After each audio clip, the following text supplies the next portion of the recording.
মাম্মা কি ব্যাপার, তুমি দাঁত দিয়ে নখ কাটছো কেন? তুমি জানো না দাঁত দিয়ে নখ কাটা কতটা খারাপ? হ্যাঁ মা, জানি তো, কিন্তু মা আমার না বেদাস ফাস হয়ে গেছে। আমি অভ্যাসটা ছাড়তেই পারছি না, জানো মা।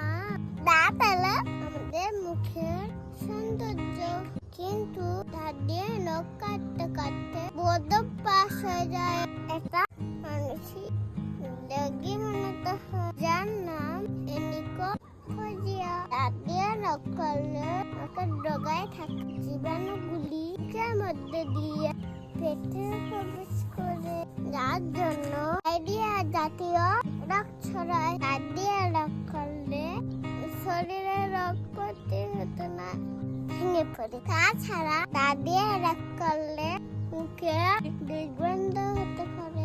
তাই বন্ধুরা, আমাদের এই বদভ্যাসটি যত তাড়াতাড়ি সম্ভব ত্যাগ করা উচিত ও আমাদের সব সময় হাতের নখ কেটে ছোট ছোট করে রাখা উচিত। রেডি ভালো লাগলে শরীরে পাঁচতলা ছেলেটি সাফাই করে। বাই।